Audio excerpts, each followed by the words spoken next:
Eh bien, on va pouvoir y aller. Bonjour à toutes et à tous et bienvenue à ce webinaire organisé par Digital Frontier Institute.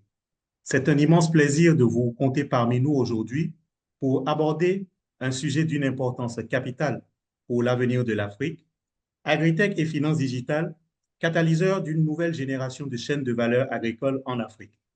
Je tiens tout d'abord à remercier chaleureusement nos panélistes qui ont accepté de partager leur expertise et leur expérience avec nous aujourd'hui, ainsi que vous, notre public, engagé pour votre présence et votre intérêt.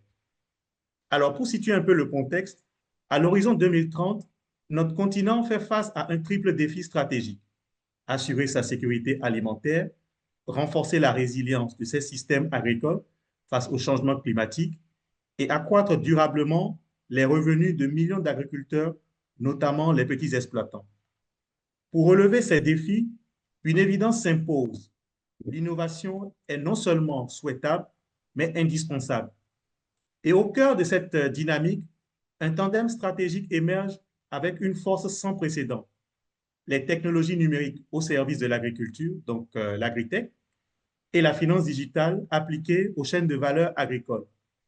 Pendant longtemps, le secteur agricole africain a été perçu comme traditionnel, peu digitalisé et difficilement finançable. Mais cette perception est en train d'être radicalement transformée. Aujourd'hui, nous observons l'émergence de solutions concrètes qui passent de la théorie à la pratique. Nous parlons désormais de l'utilisation de drones pour le diagnostic de cultures comme Scanleaf en Côte d'Ivoire ou de capteurs pour la gestion de l'irrigation. Nous voyons des plateformes de gestion des exploitations agricoles qui intègrent le suivi des rendements et la traçabilité pour les producteurs. Côté finance, la dématérialisation des paiements via des solutions comme Orange Agritech en Côte d'Ivoire ou la numérisation des subventions agricoles au Sénégal transforme l'accès au capital. Les acteurs mettent en place des systèmes de scoring alternatifs basés sur les données transactionnelles ou des données agricoles, et la microassurance paramétrique offre une protection rapide contre les aléas climatiques. Des initiatives explorent même la tokenisation de récoltes pour offrir de nouvelles voies de financement. Des plateformes comme WeAgri en Côte d'Ivoire ou des solutions comme le chatbot vocal Jocalante au Sénégal, qui offrent des conseils agronomiques, illustrent cette digitalisation concrète des services agricoles et financiers.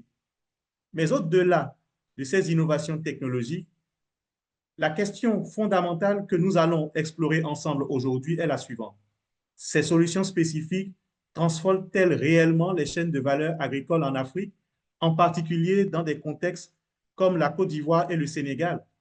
Sont-elles véritablement inclusives pour les petits exploitants, les femmes et les jeunes? Quels impacts mesurés, quel impact mesuré observons-nous sur le terrain? Et surtout, quels sont les modèles économiques qui, au-delà de la technologie, tiennent la route et sont durables?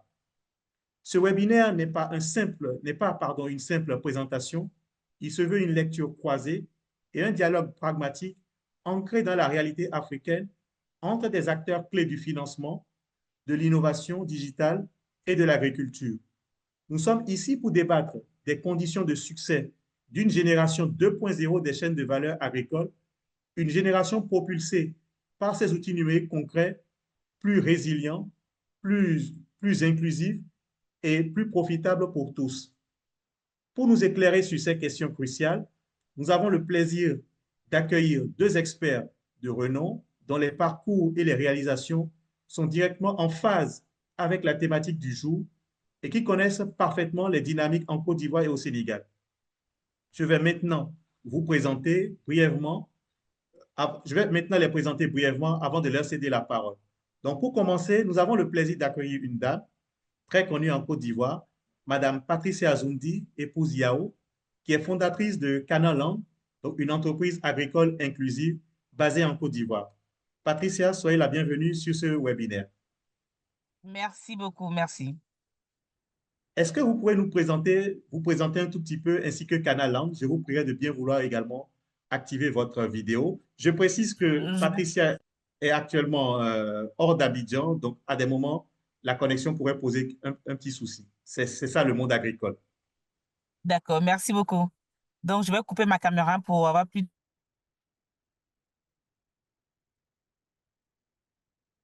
Vous me Est-ce que vous dites. pourrez d'abord voir Donc, entre. votre visage avant que vous... Donc, pendant le reste du webinaire, vous pourrez désactiver votre caméra, s'il vous plaît. C'est bon? Oui, je crois que c'est bon maintenant. D'accord. Donc, je suis Patricia Zundi Yao, donc entrepreneur dans l'agriculture. Mais avant de me mettre à fond dans l'agriculture, j'ai eu un parcours dans la finance digitale. Où j'ai créé une entreprise Quick Cash que j'ai par la suite revendue. Et son objectif, c'était de fournir des services financiers, notamment le transfert d'argent aux populations rurales. Et donc, c'est à la suite de ça que j'ai découvert le monde de l'agriculture avec ses défis. Et j'ai vraiment fait un shift, en fait, pour totalement me consacrer. Donc, Canal Land, c'est une entreprise qui est un modèle hybride.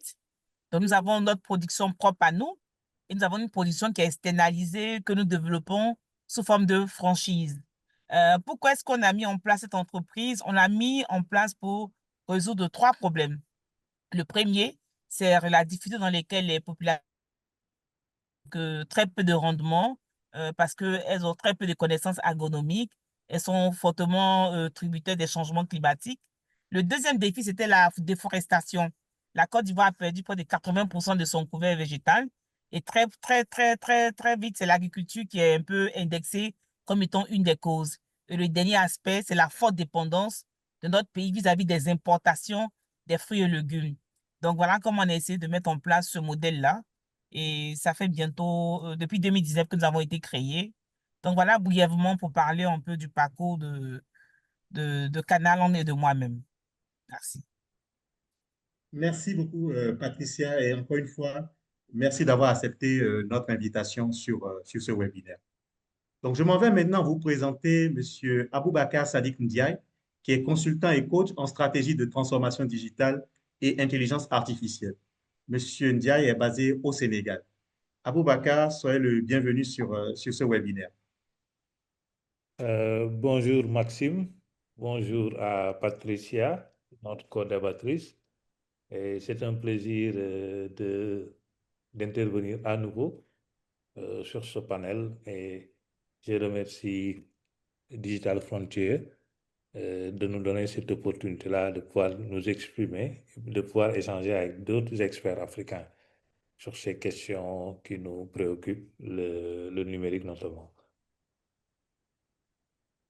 Merci, Aboubakar. Avant de démarrer ce webinaire, j'aimerais rappeler quelques consignes à l'endroit de nos chers participants. D'abord, déjà, je précise que ce webinaire sera enregistré et publié sur les sites de Digital Frontier Institute et sur YouTube.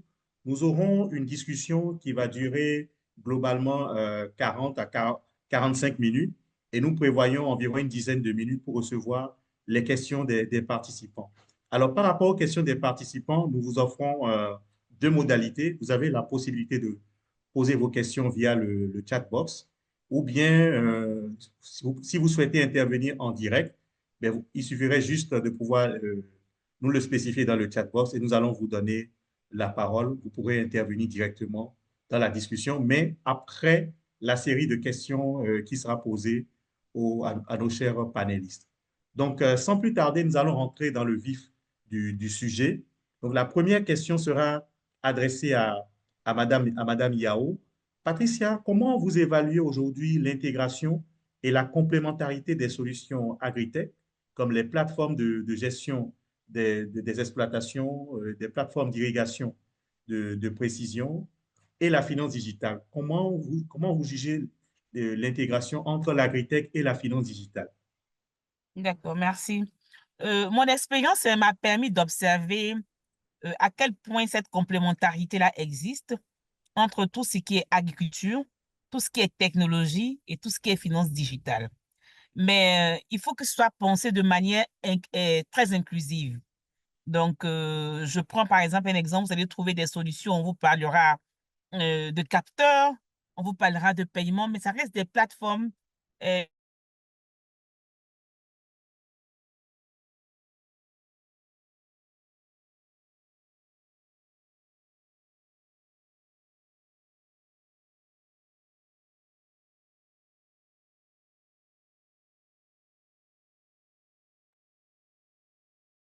Ah, Patricia, il semble qu'on vous a perdu. Je voudrais peut-être vous inviter, comme vous n'êtes pas sur Abidjan, je voudrais peut-être vous inviter à désactiver votre caméra. Donc là, ça consommera moins de bande passante.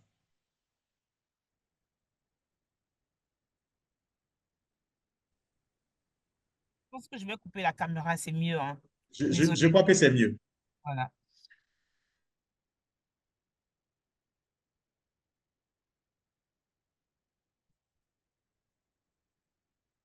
La force, vraiment, c'est vraiment que toutes ces chaînes-là soient digitalisées de bout en bout.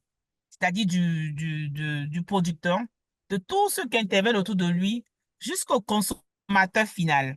Et c'est ça qui va vraiment permettre de pouvoir avoir des effets de levier, comme je l'ai vu en Inde ou au Kenya, qui sont pour moi des modèles que j'ai vus qui sont assez réussis. Donc voilà un peu ce que je peux dire. Chez Canal, par exemple, nous avons intégré des outils, mais ça reste encore limité. Voilà, donc quand même limité parce que bon, c'est vrai qu'on a les paiements via mobile money, on a un peu d'argent IA qu'on utilise, mais la partie logistique n'est pas encore digitalisée. Donc, soit on a affaire à une plateforme à un prestataire qui nous permet de tout le faire, ou nous-mêmes de le faire. C'est ça qui reste le défi. Donc, c'est l'adoption qui reste freinée.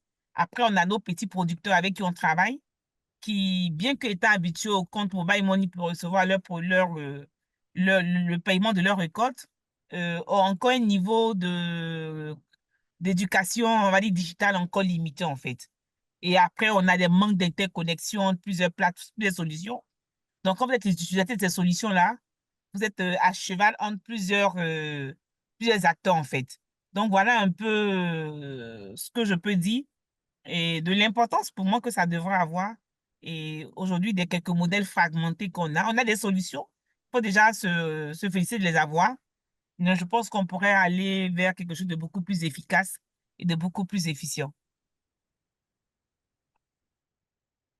Merci à vous, Patricia. Donc, on comprend très bien ce problème de fragmentation entre les différentes solutions qui existent. Donc, voilà, je crois qu'il y a une réflexion, en fait, qu'il est important de pouvoir mener au niveau des pouvoirs publics. Et même si ce n'est pas les pouvoirs publics, il peut y avoir aujourd'hui des acteurs qui permettent déjà de pouvoir recouper plusieurs solutions, voilà, je vais dire, sous une même interface, ce qui permettrait de pouvoir offrir un peu plus de synergie dans ces chaînes de valeur agricole.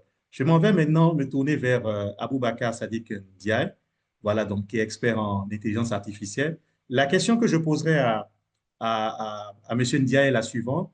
Quelles sont selon vous les technologies agritech les plus disruptives qui émergent au-delà des drones que j'avais cités, des drones pour la surveillance des cultures ou des capteurs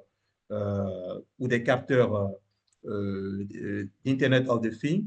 Et du côté de la finance digitale, comment des initiatives comme la numérisation des subventions agricoles, que j'ai évoquées tantôt dans mon introduction au Sénégal, ou des initiatives telles que des plateformes B2B, comment sont-elles en train de remédier à l'accès au financement pour les acteurs sénégalais?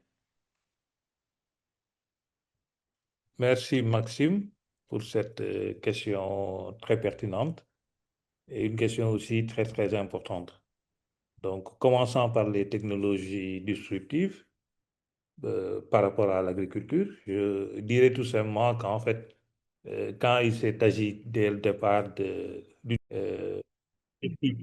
et plus tard IA, on les appelle disruptives parce qu'elles ont changé et elles ont bouleversé les business models dans le domaine de l'agriculture. Euh, euh, quand on parle de changement de business model, on parle de changement aussi de rapport de force, ce qui permettait heureusement à des producteurs, à des acteurs agricoles qui avaient moins de moyens, de ressources, de pouvoir accéder à un certain nombre d'avantages que peut-être les plus grands, les plus importants financièrement pouvaient se permettre. Je commencerai par les technologies disruptives qui ont le plus marqué. Je commencerai par l'IA, qui en tant que technologie disruptive a beaucoup changé les rapports de force et a apporté beaucoup d'améliorations. Il y a également les technologies satellitaires qui sont utilisées dans le cadre de la surveillance, dans le cadre de la collecte et du partage d'informations et de solutions pour la gestion agricole. Il y a aussi des technologies intelligentes autour de tout ce qui est IoT. Donc, concernant l'intelligence artificielle, pour les technologies IA, je pense que concrètement, on a vu depuis 3 ou 4 ans des startups sénégalaises comme Tolbi qui, au-delà de l'utilisation de drones dans leur offre, dans le package qu'ils offraient aux agriculteurs, permettait aujourd'hui d'envisager l'utilisation de l'IA, l'implication de l'IA pour créer une vraie disruption dans ce secteur-là. Donc, pour rappel, Tolbi, c'est une start-up sénégalaise qui avait gagné le grand prix du chef de l'État pour l'innovation numérique et qui permettait et qui permet aujourd'hui au Sénégal et dans beaucoup de pays de la sous-région d'utiliser l'intelligence artificielle, d'utiliser l'imagerie satellitaire pour donner aux agriculteurs de l'information à temps réel sur les cultures, sur le climat, etc. Donc, au-delà de l'IA purement comme technologie de rupture, il y a aussi tout ce qui est technologie satellitaire qui permettait une surveillance un peu démocratisée, des solutions de gestion agricole basées sur des technologies satellitaires qui étaient à moindre coût accessibles à des populations avec comment on l'appelle, avec des devices qui n'étaient pas aussi sophistiqués. Tout simplement, des simples technologies, des simples téléphones et des devices Android pouvaient permettre de surveiller la santé des cultures au niveau de cet espace-là et de remonter l'information pour pouvoir trouver des remèdes facilement et être en contact avec des prestataires qui étaient capables de régler ces problèmes. Plus récemment, on a eu d'autres solutions aussi sur la partie technologique, qu'on appelle des solutions autour de l'IoT, autour des objets intelligents. Et dans cette partie-là, il y a une solution qui a été développée par Sortillement, parmi tant d'autres, qui a été accompagnée même par l'entreprise Orange dans le cadre de son Orange Startup Studio. Et Tolbi propose une gestion complète en fait de tout ce qui est périmètre agricole à travers en fait un pilotage à distance. Donc système d'irrigation automatisé, système de surveillance, etc., gestion de l'électricité, gestion de l'eau, etc. Donc ces solutions-là sont révolutionnaires parce que souvent c'est des zones où en fait on n'a pas beaucoup d'eau, on n'a pas beaucoup d'électricité. Donc avoir une solution qui puisse gérer ça de manière optimisée et dire qu'on a besoin de tant de mètres cubes pour tel plan, tant de mètres cubes pour telle culture, etc. Et de pouvoir les gérer de manière efficace et efficiente permettait de créer de la valeur ajoutée. Je vais terminer sur la partie finance pour dire qu'aujourd'hui, depuis l'apparition des SMS, les solutions en finance, passant par le numérique, ont révolutionné le monde agricole, particulièrement au Sénégal, parce que ça a permis aux agriculteurs d'accéder aux services financiers de base, avec tout ce qui était au départ transfert de paiement, de pouvoir se payer en recevant un SMS avant de pouvoir, par exemple, disposer de terminaux pour installer des applications en fintech. Et ces solutions de la fintech aussi, au-delà de permettre de recevoir des SMS pour cette partie-là, permettait aussi de collecter beaucoup d'informations sur la traçabilité complète de tout ce qui est flux financier autour de ce secteur et qui permettrait aux organisations qui sont en charge de ce secteur-là de comprendre et de voir les déplacements de fonds, etc., et les besoins en financement et de refinancement. Ça permettra plus tard, et ça s'est fait il y a quelques années, de pouvoir s'adresser aussi, je parle de l'État, à ces acteurs-là dans le cadre de subventions et autres qu'on pouvait acheminer sur des placements par téléphone, etc. On reviendra dessus parce que je pense qu'il y a une question sur ça. Merci Aboubacar. Peut-être la question suivante, elle va être adressée à Madame Yao. Donc, en fait, tout à l'heure, quand Patricia présentait Canalan, il y a peut-être quelque chose que nous n'avions pas évoqué, C'est une promesse qui est faite par Canalan. Donc voilà, la promesse est la suivante. C'est un rachat garanti des récoltes à prix juste. Donc, ce qu'il faut comprendre déjà, c'est que Canalan Canalan ne, ne vend pas que sa production. Donc, il y a une partie de la production qui provient également qui provient d'autres producteurs. Donc, la question que nous allons poser est de savoir, par rapport à cette promesse qui est faite aux producteurs, donc comment est-ce que les technologies digitales, que ce soit des technologies financières ou non financières, donc les technologies de l'agritech, comment est-ce que ces technologies participent à pouvoir soutenir une telle promesse, donc de rachat garanti à prix juste? D'accord.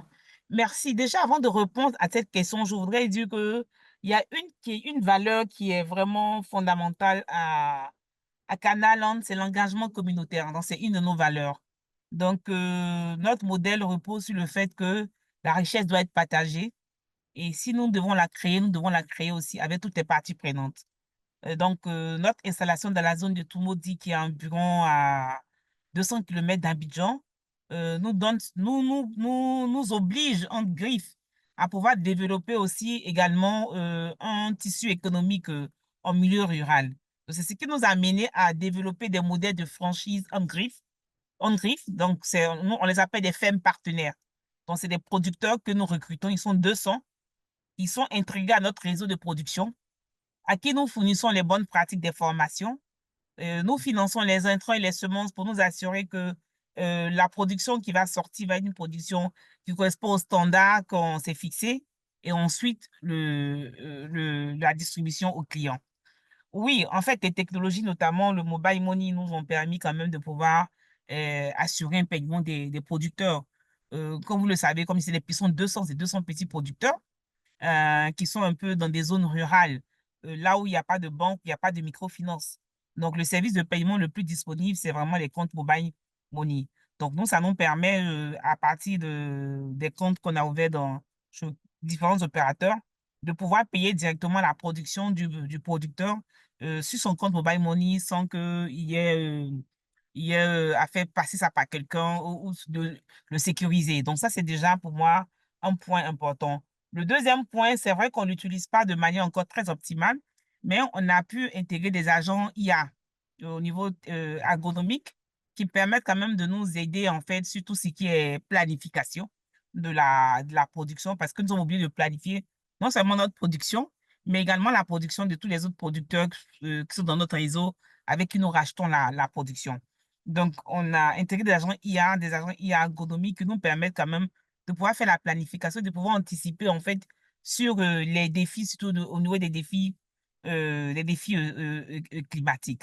Donc, pour ne citer que ces deux exemples-là, en fait, que nous essayons d'utiliser. Après, tout ce que nous faisons sont retracés à travers une plateforme. Donc, que ce soit le niveau d'entrant, c'est-à-dire quand vous flashez le QR code que vous avez mis à disposition, vous êtes capable de retracer toute l'histoire derrière la tomate que vous avez dans votre assiette. Voilà, le producteur qui est derrière ou la productrice qui est derrière, les dates de semis, tous les entretiens, tout ce qui est produit phyto-engrais qui ont été mis, qui vous permet vous de vous assurer que dans votre assiette, vous avez un plat, un légume ou un fruit qui est sain et qui est respectueux de l'environnement. Et nous essayons aussi de diffuser les pratiques de nos producteurs via ça. C'est vrai que c'est pas encore très bien mis en place, mais on a créé des groupes sur des groupes WhatsApp où on essaie par producteur et par spéculation, où on essaie de faire passer des vidéos de renforcement des capacités parce que l'appui aux producteurs en présentiel est quand même assez coûteux. Ils sont dans des zones éloignées, donc les techniciens ne peuvent pas être avec eux à tout moment. Donc, ça permet aussi de pouvoir communiquer, qu'ils nous communiquent les informations, qu'ils puissent faire des photos des anomalies qu'ils voient sur les feuilles des tomates ou depuis de nous les envoyer. Voilà, donc ça reste encore, comme j'ai dit, des actions segmentées, fragmentaires, mais déjà, ça nous permet de pouvoir rapidement savoir s'il y a une attaque de tout temps et de pouvoir anticiper le temps que le technicien soit sur place pour pouvoir le faire. Donc, pour moi, voilà un peu comment ça nous permet de réagir vite. Donc, quand un producteur a un souci, qu'il voit une anomalie sur une feuille, il peut prendre la photo, juste nous envoyer par WhatsApp. Et aujourd'hui, avec l'IA, on peut, juste avec la photo avec la photo de la feuille, avec l'anomalie, déjà interroger pour avoir un premier niveau de qu'est-ce qui se passe avant que je vais dire des analyses beaucoup plus approfondies. Voici un peu pour moi, je peux dire, les quelques éléments. Voilà, j'ai oublié dans les drones, voilà, qui nous permet, quand quand il fait le survol, investir, de pouvoir nous donner un peu l'état de nos sols, en fait, et les zones les plus riches, les zones à fertiliser ou à moins fertiliser, de sorte à pouvoir mieux optimiser les intrants. Voilà un peu ce que je peux dire de comment ces technologies-là, même quand elles ne sont pas encore tous mis dans une seule plateforme, nous aident à pouvoir anticiper. Donc, ce qui nous permet de payer rapidement nos producteurs, de pouvoir les assister beaucoup plus vite et de pouvoir diffuser quelques bonnes pratiques avec eux. Merci, Patricia. Peut-être la question que j'aimerais peut-être un peu creuser sur ce point par rapport à l'efficacité aujourd'hui des solutions digitales. Quand nous avons commencé ce webinaire, vous m'avez indiqué tout de suite que vous êtes sur le site de production avec les soucis de connexion. Donc, par rapport à cela, j'aimerais vous poser une question par rapport à l'efficacité de ces solutions digitales en milieu rural, puisque c'est un peu votre quotidien. Au niveau des paiements, est-ce que, par exemple, vous recouvrez à des paiements de masse ou bien vous devez payer chaque producteur qui vous communique son numéro mobile money? Au niveau de l'agritech, voilà, c'est vrai que prendre une photo de la plante et voilà, euh, voir la plante de plus près, il pourrait avoir parfois quelques erreurs d'appréciation. Même l'analyse de la qualité des sols, ça vous demanderait des capteurs. Donc, vous qui êtes aujourd'hui sur le terrain, quelle est aujourd'hui votre appréciation par rapport à l'efficacité de ces solutions digitales, aussi bien financières que non financières? Voilà. Et quelle est quelle est leur efficacité? Et aussi, en termes de rendement, est-ce que ça vous permet d'atteindre les rendements que vous souhaitez? En termes d'efficacité, il faut dire quand même qu'il y a un pas, hein, il y a un véritable pas. C'est vrai que, comme je l'ai dit, on peut faire mieux. On peut faire mieux. Déjà, à pouvoir payer le producteur rapidement via un paiement de masse, c'est déjà quelque chose pour nous de gain en temps. Ça aurait supposé qu'on aurait dû prendre de l'argent sur nous, avec tout le risque qu'on a aller sur le site, payer main à main, donc ça fait beaucoup de temps, beaucoup d'argent, et puis avec des risques de se faire voler cet argent-là ou de les perdre, et de ne même pas avoir de traçabilité. Donc, pour nous, déjà, ça, c'est déjà un gain de temps pas possible. Et ça rassure aussi le producteur parce que, bon, je vais dire, nous, le site de production a tout maudit, mais les équipes administratives sont sur Abidjan. Donc, vous voyez un peu ce que ça nous fait gagner en termes d'argent et recevoir le SMS du producteur de Canal, c'est déjà quelque chose de positif. Le deuxième, comme je l'ai dit, il n'est pas encore très efficace, mais c'est déjà un premier début. Voilà, parce que les 200 producteurs avec qui on travaille sont aussi des espaces un peu isolés. Ils ne sont pas tous forcément regroupés. C'est le gros défi. Donc, le fait qu'ils puissent prendre déjà une photo et puis envoyer, par exemple, il y a une dévasteuse qu'on appelle le tout absoluta qui est une mineuse des tomates. C'est pour reconnaître, en fait. C'est déjà quelque chose. Comme j'ai dit, on a déjà cette information-là. Maintenant, ensuite, on peut faire de l'analyse plus détaillée avec les ergonomes. Mais j'ai vu des plateformes euh, en Inde. Malheureusement, c'était quand même un peu trop élevé les coûts de. D'abord, il y avait le coût d'entrée et puis les prix étaient un peu trop élevé parce qu'il fallait quand même un nombre de producteurs, mais qui permettent quand même de pouvoir donner un premier niveau d'avis. Vous savez, le risque d'erreur, il existe parce que, mais déjà, le fait de pouvoir transmettre l'information plus rapide à ceux qui sont habilités à pouvoir porter l'appui, c'est quelque chose d'inestimable. Avant ça, on n'aurait pas pu le faire. Il aurait dû attendre 3, 4 semaines avant de nous dire qu'il a des problèmes. Et quand ça intervient, en général, il faut y réagir vite. Et les dégâts sont déjà faits, donc les rendements vont forcément être impactés. Concernant les rendements, j'ai envie de dire qu'on a encore des défis au niveau de nos petits producteurs pour les accompagner sur l'atteinte des rendements. Parce qu'il n'y a pas seulement que la technologie digitale qui entre en compte, mais avec tout ce qui est défi climatique, il y a même les infrastructures de production qu'il faut pouvoir leur doter ces producteurs-là de ça.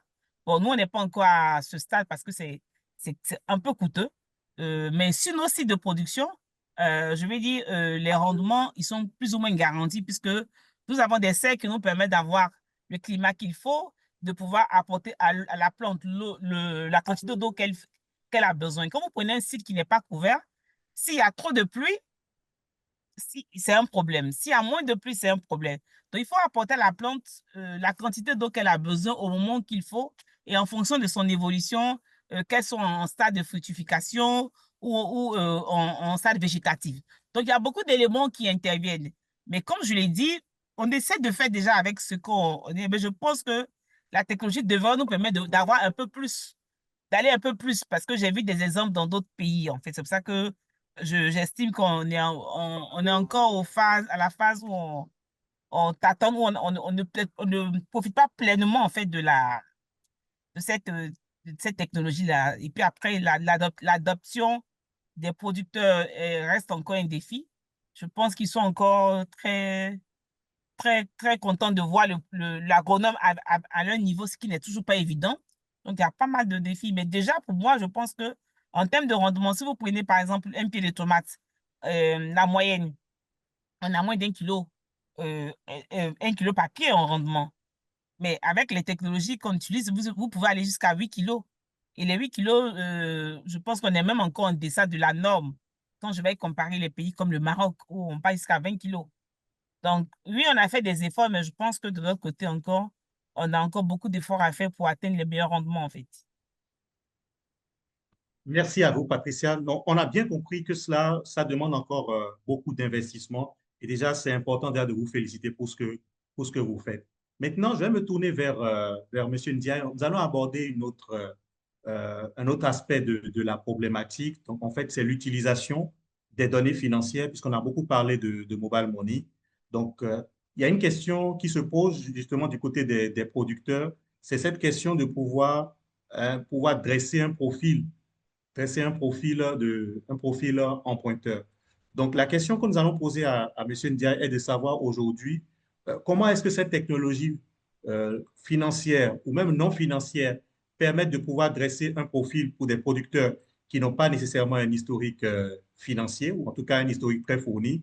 Et aussi, le deuxième pan de la question serait de savoir quels défis se posent en termes de confidentialité et de gestion de ces données.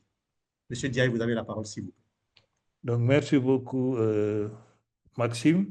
Donc, si vous permettez, je vais faire juste un petit commentaire par rapport à ce que Patricia vient de dire. Oui, bien sûr.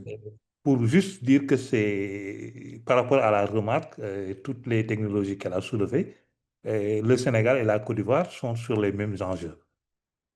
Aujourd'hui, quand elle me parle de solutions pour pouvoir d'IA qu'on peut utiliser pour photographier une plante et même un animal, le bétail, et pouvoir remonter ça et savoir la maladie du bétail ou de la plante, remonter ça sur une plateforme IA à travers un simple téléphone et avoir une idée d'un premier diagnostic et être orienté vers un spécialiste. Je pense que ça, ces solutions-là, on les partage, que ce soit au Sénégal ou en Côte d'Ivoire, pour dire que, pour juste appuyer le bien fondé de ce panel-là, qui nous montre que nous avons presque des enjeux communs, à peu près similaires dans cette région. Donc, c'était ça mon commentaire par rapport à ça. Bon, pour votre question, je pense que c'est une question qui est assez pertinente et qui vient à son heure. Aujourd'hui, quand on parle de données du monde agricole des producteurs, quand on parle des enjeux qui sont liés au credit scoring, etc., de pouvoir dresser un profil pour des producteurs, pour des agriculteurs qui n'ont pas un certain historique à travers juste un certain nombre de transactions. C'est des choses, c'est des questions qu'on se pose aujourd'hui, qui sont des questions actuelles quant à l'usage même de cette IA, mais c'est des questions aussi qui soulèvent des défis importants, des pistes de réflexion quant à la confidentialité, quant aux données à caractère personnel, quant à l'hébergement même de ces données. Donc, on le sait, dans l'Union européenne, on parle beaucoup d'IA Act qui va entrer en vigueur, une partie va entrer en vigueur au mois d'août. Et toutes ces problématiques-là seront aussi valables pour beaucoup de plateformes qui sont dans cette chaîne de valeur-là, que ce soit FinTech, banque, etc. Parce que la plupart de ces acteurs-là utilisent des technologies étrangères même quand ils sont en Afrique, ces acteurs, ou hébergent un certain nombre de données dans l'Union européenne ou et intègrent des solutions IA et doivent certainement, en termes de conformité, regarder un certain nombre de préalables. Donc, pour l'exploitation des données purement sur la partie crédit scoring, je pense on a des chiffres, hein, c'est à peu près moins de 10 millions autour d'utilisateurs sénégalais qui sont autour un peu des services financiers de la FinTech. Et parmi ces personnes-là, je dirais, c'est une partie qui est dans le monde agricole, donc qui l'utilise de manière professionnelle. Donc, ce que l'IA peut faire à travers ces plateformes-là, c'est que l'IA peut permettre d'analyser, par exemple, par rapport aux flux financiers reçus via ces plateformes de FinTech, la régularité des revenus via des transferts reçus ou des paiements, la capacité peut-être d'épargne pour certaines solutions qui ont déjà un bouton, comment ça s'appelle, comme on peut citer des noms, hein, des solutions comme Wave ou comme Diamo qui ont des boutons coffre qui permettent un peu d'épargner. L'IA peut permettre d'analyser ça en disant que voici la capacité d'épargne de cet agriculteur. L'IA aussi peut permettre de mieux comprendre un peu les transferts entre business et business. Mais sur la partie données, dans le domaine de l'agriculture, agritech, il faut voir que des plateformes agricoles qui ne sont pas forcément des plateformes fintech, comme Mluma, qui sont là depuis longtemps, qui étaient formées par Aboubakr Sissoko, sont des plateformes qui ont permis, pendant plusieurs années, ainsi que leurs concurrents, d'accumuler un certain nombre de volumes et de comprendre un certain nombre de fréquences de vente ou de transactions. Ça a permis aussi, par rapport aux informations qui sont recherchées dans tel ou tel domaine de culture, de comprendre les diversifications de culture, la qualité des produits, sur la fidélité des clients et le respect des engagements. Donc l'IA peut, à travers ces données-là, sur des plateformes non financières, et sur les plateformes financières, FinTech, euh, pouvoir faire de l'analyse et transformer ces données-là en crédit scoring pour pouvoir établir des profils et dire que tel producteur peut avoir accès à du financement ou pas. Et ce qu'il faut souligner aussi, c'est qu'aujourd'hui, l'ensemble des acteurs ou la plupart des acteurs publics qui sont dans ce monde-là, que ce soit la Banque agricole, la DER, la DPME, dans leurs transactions avec le monde agricole, passent très souvent par ces applications FinTech et par ces plateformes mobiles pour pouvoir financer ou pour pouvoir se faire rembourser à travers ces plateformes mobiles. Et donc, qui dit transaction, dit flux de données et dit analyse probable après. Par contre, il faut prendre un certain nombre de précautions par rapport à ça et ce qui m'amène à la partie réglementaire. Parce que c'est vrai, en signant un contrat avec, ou en étant dans une convention avec un organisme qui vous finance, qui fait passer le financement par le biais d'un porte-monnaie électronique, d'un wallet, et que vous, au moment de rembourser, vous passez par le même wallet, il y a un certain nombre de défis dans le cadre un peu de cette petite chaîne de valeur. Donc, le premier défi, pour moi, c'est le défi du consentement, que la personne puisse derrière donner son consentement quant à l'utilisation future de ces données, qu'il y a qu'il puisse y avoir toutes les mesures autour de la conformité des données, que ce soit le droit à l'effacement, que ce soit le droit de pouvoir rectifier les données, la limitation des finalités de traitement, etc. Et surtout la transparence des algorithmes de scoring qui sont utilisés. Mais pour moi, les deux choses les plus importantes en termes de défis, c'est déjà le consentement de l'utilisateur, je veux dire l'agriculteur, et la limitation de la finalité. Parce que si la finalité doit être de permettre d'améliorer son crédit scoring et de faire attention pour bénéficier de plus de crédit, pour moi, si ces règles du jeu-là sont clairement exprimées, pour moi, les technologies IA sont des technologies qui sont les bienvenues et elles vont aider à mieux structurer la chaîne de valeur et à avoir beaucoup plus d'impact. Donc, pour moi, le véritable enjeu, c'est un enjeu juridique et un enjeu éthique autour de l'IA par rapport à ces données. Voilà, je ne sais pas si j'ai... Oui, absolument. Merci, merci à Aboubacar. Je dis également merci à Madame Judith Laure pour un commentaire que je vais remonter à la fin de la discussion. Mais j'aimerais rester avec Aboubacar Sadine Diaye pour creuser un petit aspect. En fait, cette question du consentement, notamment dans les chaînes de valeur agricole, elle revient souvent.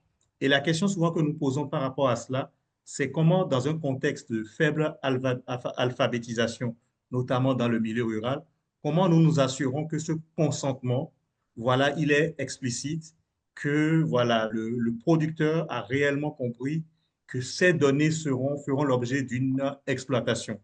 Ça, c'est une question que nous vous posons souvent. Comment il est matérialisé? Comment il peut se matérialiser ce consentement pour des personnes qui ne sont pas nécessairement lettrées?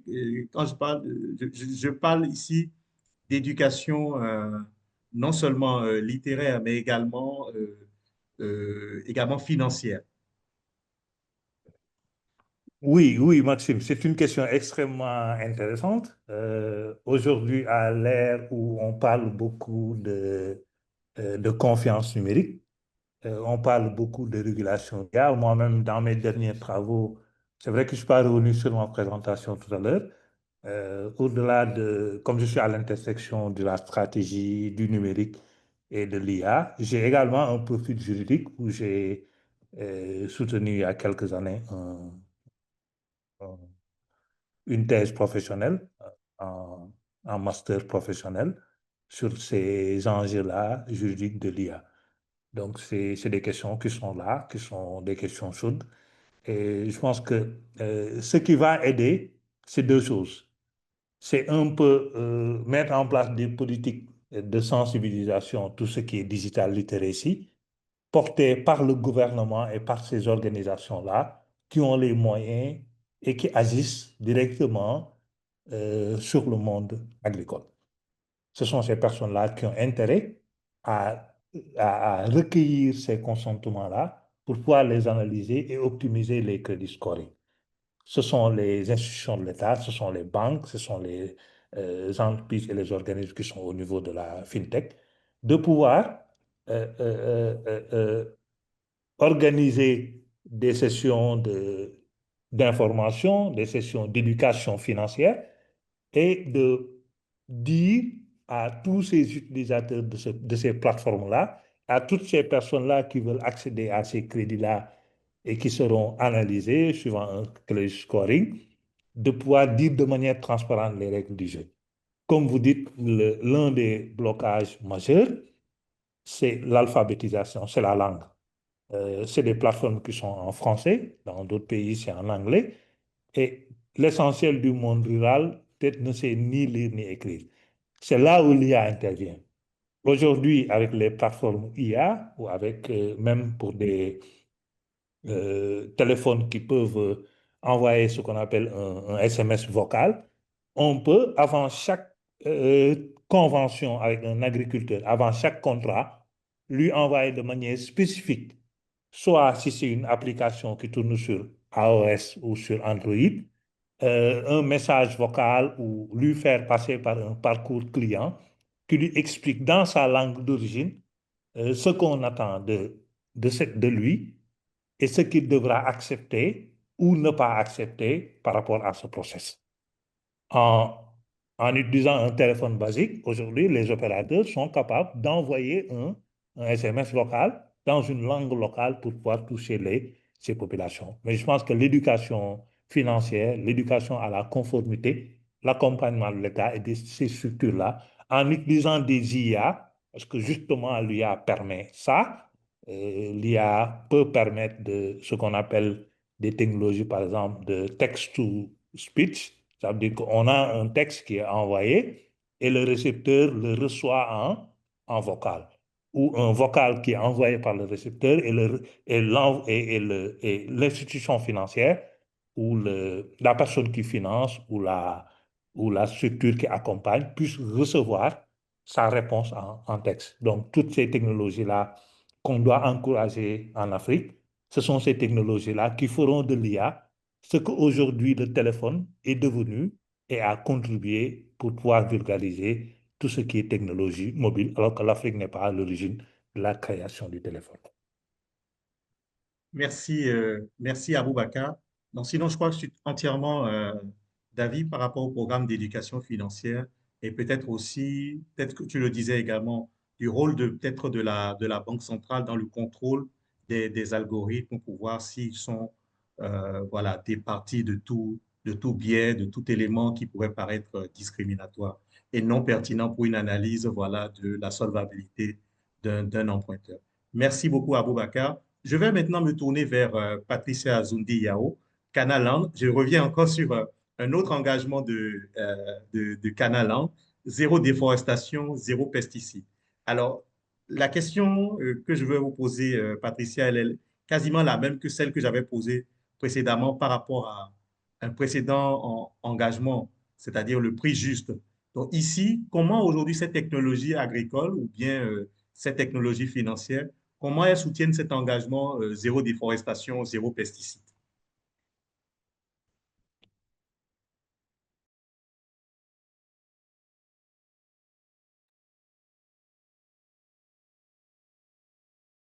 Patricia, est-ce que vous nous recevez?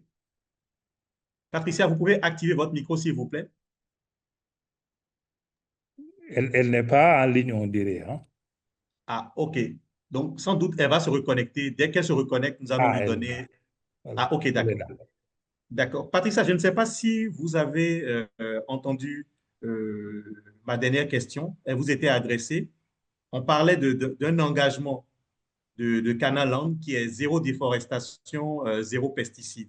Et donc, la question était quasiment la même que tout à l'heure, c'est de savoir comment, en fait, les technologies, qu'elles soient financières ou non financières, mais appliquées au secteur agricole, comment est-ce que comment est-ce que cette technologie permet de pouvoir soutenir hein, cette promesse zéro déforestation, zéro pesticide. Vous avez la parole, Patricia. Pardon, je t'ai perdu un peu. Si tu peux reformuler, c'est de savoir comment la technologie permet de pouvoir supporter cette promesse, c'est ça? Exactement, zéro déforestation, zéro pesticide. D'accord. OK. Bon, déjà, il faut dire que la technologie vient pour venir faciliter quelque chose qui est mis en place. Donc, quand nous mettons en place le zéro déforestation, il y a un engagement derrière. Par exemple, on dit à des producteurs, s'il arrive, par exemple, si un arbre doit tomber sur vous, que vous devez perdre la vie, vous n'allez pas rester là pour dire zéro déforestation, vous allez forcément l'abattre parce qu'il y a un danger peut-être pour là où il est. Donc, on va vous amener à faire, de planter un peu plus. Donc, on a d'abord de l'agroforesterie. Et on s'est rendu compte qu'avec l'agroforesterie, c'était pas seulement un slogan, en fait. C'était que le producteur gagnait doublement. Il fallait seulement l'aider à choisir les bonnes espèces d'arbres à faire. Parce que si vous lui demandez de planter un arbre qui n'a aucune valeur marchande pour lui ou qui n'a... Voilà, juste pour ça, ce ne sera pas gagnant-gagnant. C'est vous qui avez besoin de ça. Lui, dans l'immédiat, n'a pas besoin de ça. Donc, on le fait avec des arbres fruitiers. Voilà, parce qu'avec l'arbre fruitier, non seulement il va pouvoir récolter des revenus parce qu'il va pouvoir les vendre, il va pouvoir les consommer, mais en même temps, on aura l'effet escompté. Toute part de l'application que nous avons en place, comme j'ai dit, la parcelle, elle est identifiée. Le producteur, d'abord, il est identifié.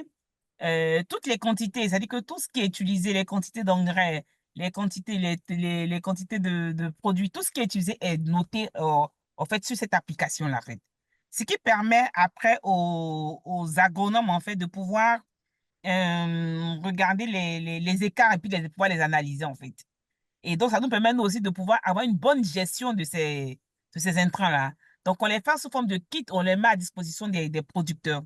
Et à la fin, en fait, on a un QR code, en fait, que lui, quand il est flashé, permet d'avoir l'historique, en fait, de tout ce qui s'est passé sur le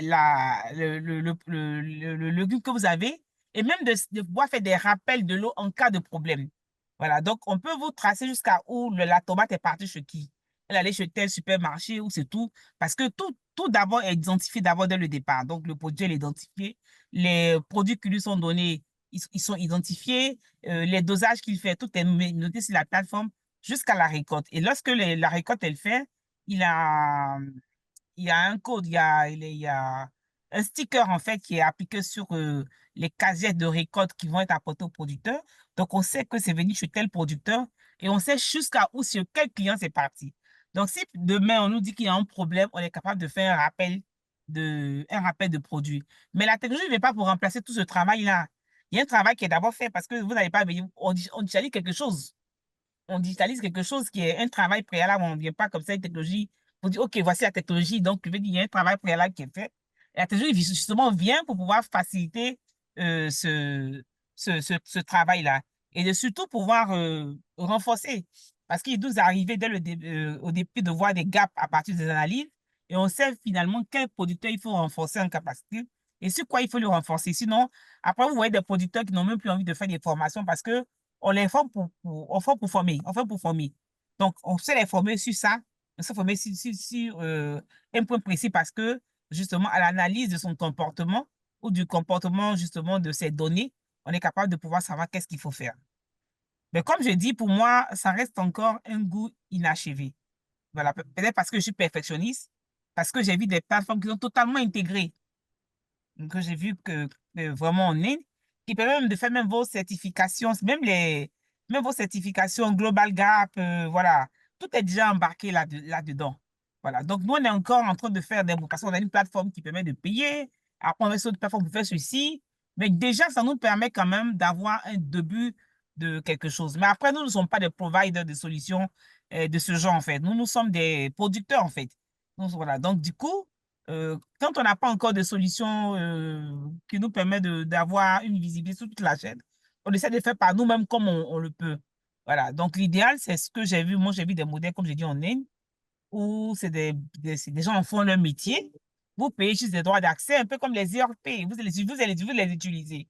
Mais bon, faute de pouvoir avoir cette plateforme, peut-être que je ne suis pas suffisamment informé, qui peut régler notre problème ici sur la Côte d'Ivoire pour le maraîchage. Je l'ai vu pour le cacao.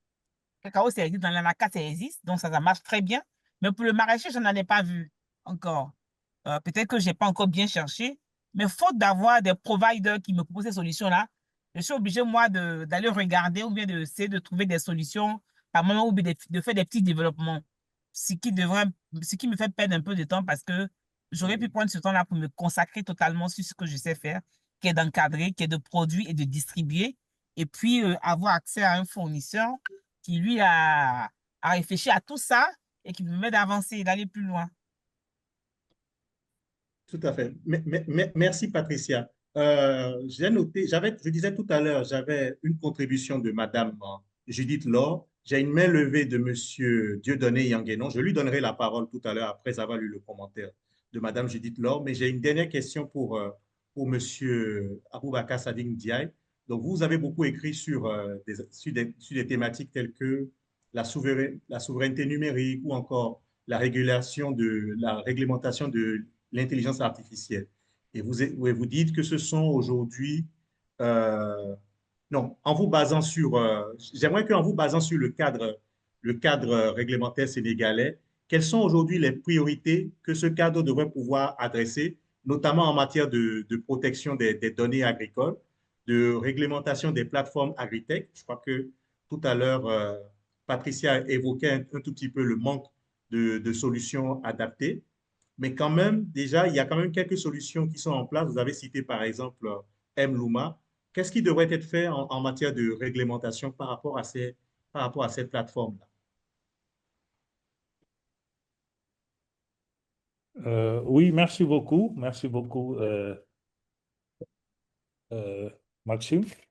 Euh, Ce qu'il faut souligner, c'est qu'aujourd'hui, quand on parle du numérique et des plateformes numériques, à un moment donné, on parlait de numérique, on parlait de technologie.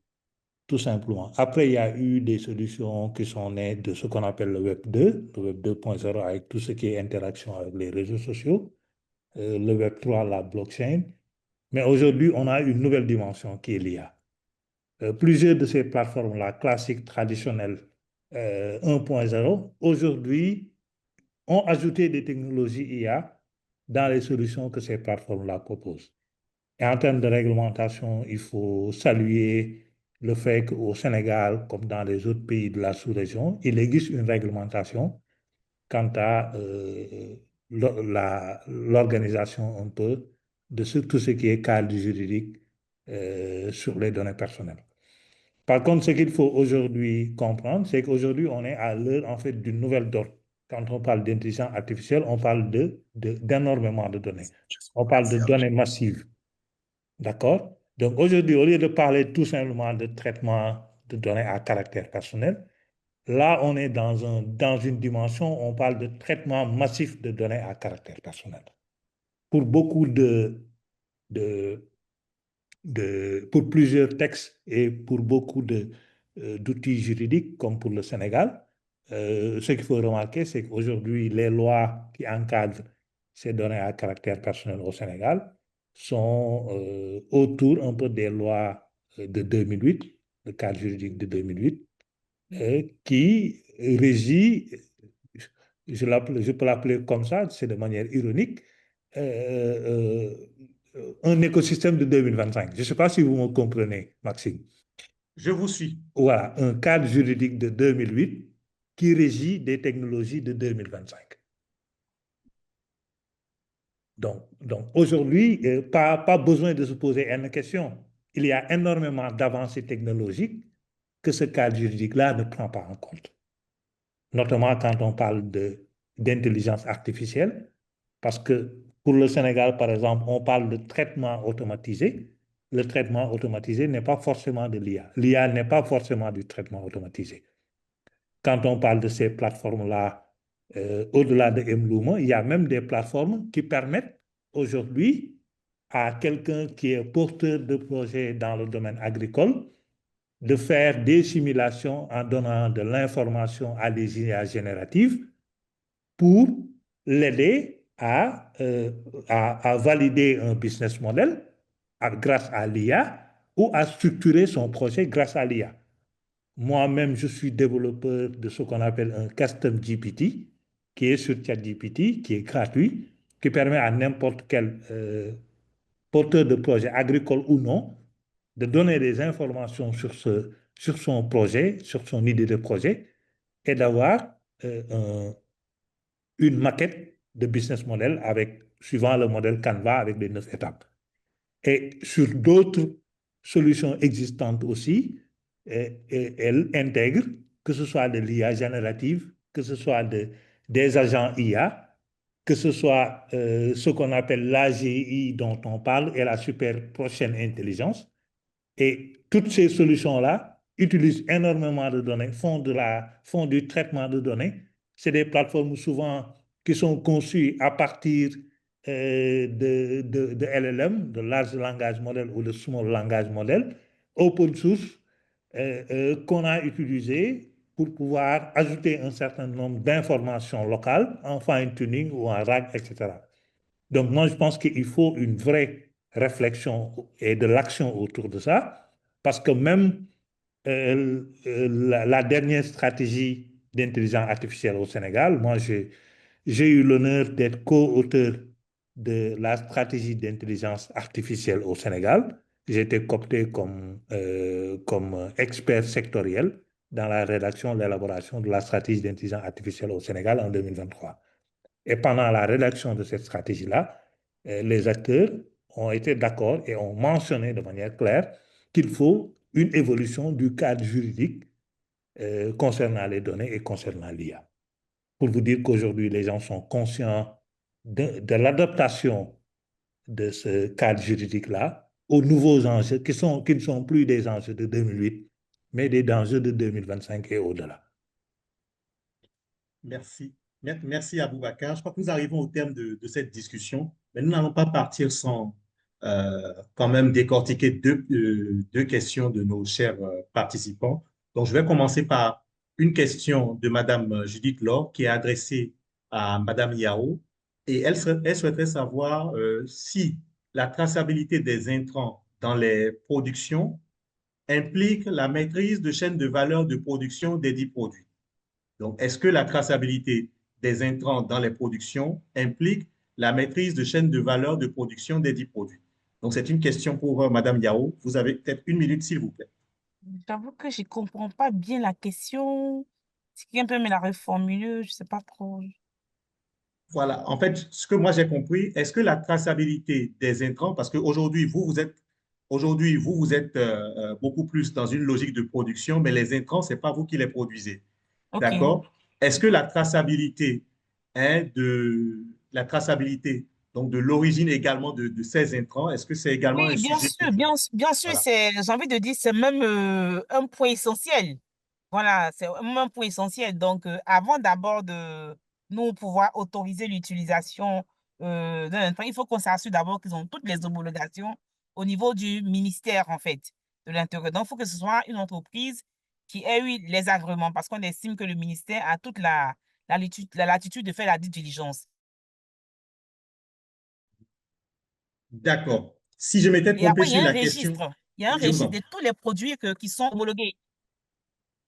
Il y a un registre au niveau du ministère qui est disponible en ligne de tous les produits qui sont homologués, qui ont été testés, qui ne sont pas dangereux pour l'homme s'ils sont utilisés dans les conditions optimales. Ça, c'est le B à bas. C'est pour ça que nous intervenons nous-mêmes dans la fourniture des intrants. Voilà, parce que si on laisse le producteur s'approvisionner comme il peut, on ne maîtrise pas cet aspect-là. L'origine. Voilà, c'est la raison pour laquelle nous intervenons, parce qu'il n'a pas la même capacité de pouvoir faire la due diligence comme nous le faisons. Tout à fait. C'est très clair. Merci, merci Patricia. Je donne maintenant la parole à monsieur Yangueno. Monsieur Yangueno, je viens de vous donner la main pour pouvoir intervenir dans la discussion. Ok, Vous pouvez poser votre question en direct. Allez-y très rapidement parce que nous sommes déjà à la fin du webinaire. Merci. ok, ok, merci de m'avoir donné la parole.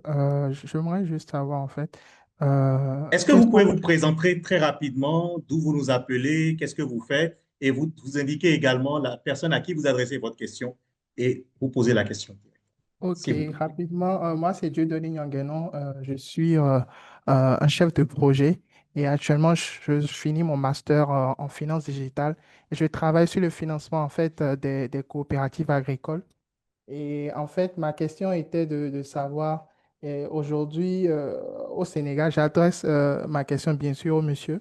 Aujourd'hui au Sénégal, en fait, quels sont les moyens, les perspectives d'amélioration du financement existant via les services financiers digitaux? J'ai entendu tout à l'heure parler en fait de la DER et d'autres organismes qui utilisent ces services-là, mais de manière peut-être non formalisée. Aujourd'hui, à part ça, quelles sont aujourd'hui les perspectives que vous voyez pour le financement agricole passant par ces services financiers digitaux là? Merci beaucoup. Merci, Monsieur Yangueno. Donc, c'est une question qui est adressée à monsieur Ndiaye. Donc, quelles sont les perspectives, voilà, de développement du secteur agricole en s'appuyant justement sur cette technologie, je crois essentiellement financière. Je crois que Oui, c'est bien ça votre question. oui, c'est une question très pertinente, hein, et je parle peut-être sous le contrôle de Maxime, qui est plus financier que moi, pour dire qu'en fait, pour moi, l'un des premiers enjeux, c'est autour de l'interopérabilité. Parce que si aujourd'hui un bénéficiaire se trouve dans une zone et que le partenaire qui finance ou le partenaire qui accompagne n'a une convention qu'avec une seule fintech, ça peut poser un problème. Donc, quand la personne reçoit l'argent, elle ne pourra recevoir l'argent qu'à travers un wallet, ou alors, si elle reçoit l'argent à travers ce wallet-là, elle n'est pas capable de le transférer à un autre wallet, parce que les différents wallets ne sont pas interopérables. Je ne sais pas si Maxime doit intervenir sur ça pour parler des défis au niveau de la Banque centrale, pour faciliter cette interaction-là. Je pense qu'il reviendra sur ça. L'autre aspect, c'est un aspect lié à l'accès.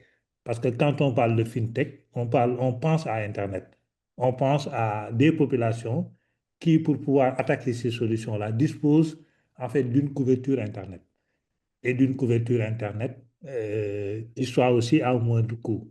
Donc, tout ce qui est inclusion numérique, inclusion financière.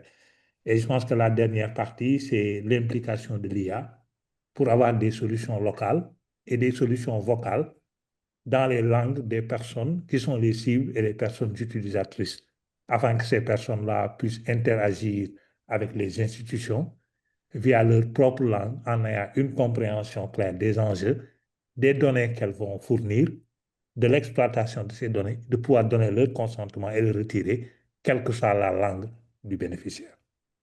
Voilà.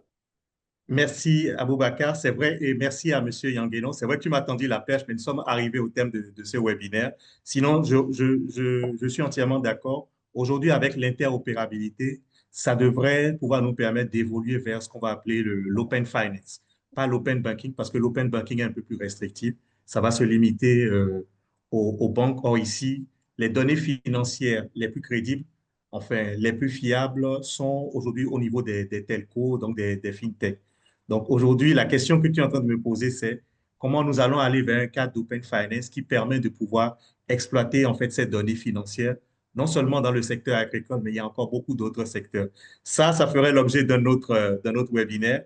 Curieusement, c'était l'objet du webinaire que nous avons abordé en avril. Donc voilà comment un peu l'open banking, l'open finance permettent aujourd'hui de pouvoir améliorer non seulement l'accès au financement, mais l'accès à une multitude de services financiers. Donc, ce serait, pour ceux qui sont intéressés, je vous invite à aller sur le site de Digital Frontier Institute et vous pouvez peut-être revoir ce webinaire. Donc, je voudrais bien quand même donner une minute à chacun de nos panélistes, voilà, pour nous dire leur mot de fin afin que nous puissions clôturer ce webinaire. Donc, Patricia, vous avez la parole, s'il vous plaît.